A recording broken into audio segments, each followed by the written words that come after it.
Hey, good evening, everybody. Texas Redleg here. Wanted to throw out a pre-New Year's Eve video. I just got back from my property out in West Texas, my family property, and it was good to get out there and walk the perimeter and just see all the great things that we have going on out there. Came a really heavy rain, so we all sort of bugged out just because it gets pretty soft out there if you're not careful with that much rain that quickly. But anyway, the purpose of today's video is to just reiterate the urgency of topping off the basic preps that you may be lacking in.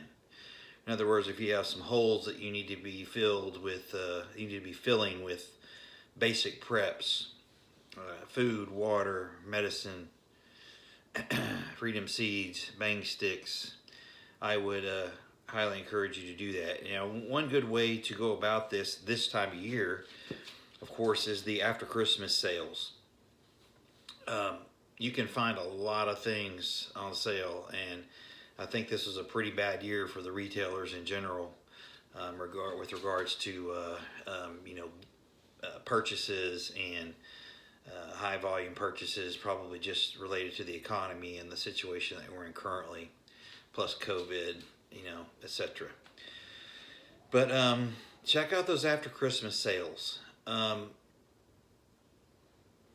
Stock up what you can. If it's something that you consume on a regular basis, if the big box stores don't have it, go to your little local stores and try the smaller guys out sometimes. You'd be surprised what you might find. And that goes from everything from meds to food, water, even to freedom seeds. It depends on the store that you go to.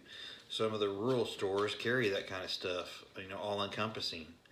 So don't be afraid to stop in the small stores, if you're out on a trip and you got some extra time or whatever, and maybe you swing into a local grocery store and see what they have, or a hardware store or a farm and ranch store. Sometimes it's pretty surprising what some of these places carry. I've touched on it before, but obviously the Walmart clearance aisle is a huge one that I like to go down every time I go to the store. Every time I shop there, I swing by that clearance aisle first and just see what I might run into. It's just crazy the kind of stuff that they put on there. They had like a socket set and a screwdriver set last time I went. It was like, a third of the price, normal price. So, I'm good on tools, but, some of you that may not be, it's a good place to find stuff like that. They had water filters, they had cell phone accessories, they had vitamins, they had hand sanitizer. That stuff's way over stocked right now, apparently, in my area. So they had tons of hand sanitizer at 50 cents a bottle. It's crazy. But check that Walmart clearance aisle every time you go. You just be surprised what you might run into. And I even saw some like fuel filters and things like that, which can come in super handy, down the road if we really have an SHTF situation and the only thing left is bad fuel out there, or fuel that's watered down, maybe with junk in it. Fuel filters, external fuel filters are a good way to keep things running, quite honestly. So again, you just never know. It's kind of like rolling the dice. It doesn't take but about 5 minutes to go down that aisle and look at both sides and see what you might, see if they might have something you need. They had curtains, clothing, it was towels, Anyway, pretty cool to go down that aisle and just see what they might have. It's just a good idea to get in the habit of doing that. And then, drill down on the basics. Everybody talks about, how much of this to have, how many months, how many years. And I think it's kind of watered down to this at this point. It depends on your situation. Are you single? Are you married? Are you, do you have 4 children? It all just depends. Everybody's different. And the things that you need to, go after are the things that you consume on a regular basis, obviously.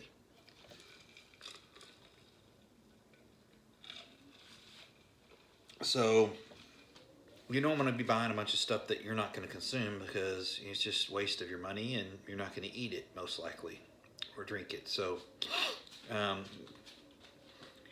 as far as the barter items go, I would definitely re-top those off if you need to. The little half pints of liquor, the other cent items, if you so partake in those, cigarettes, tobaccos, all that kind of stuff.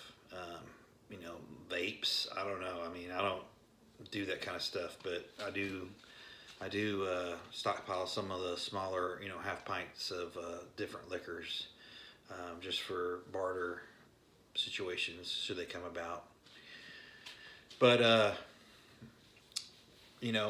again, there's a lot of balls in the air here, people, and I'm at the point now where I'm believing, nothing of what I hear, but half of what I see, type thing. And it's not to be paranoid; it's just to be careful. And I suggest that you people out there start, getting your news and updates from sources that you really trust, and that are somewhat fair and balanced. I would just really be careful latching on to things that could be straight propaganda, hyperbole right now. Go with what you know, trust your instincts, keep your head on a swivel, all that jazz. If you're out and about, and you have the ability to legally carry a firearm, I would encourage you to do so, no matter what part of the country you're in, no matter what your situation. I would just not take a chance on that.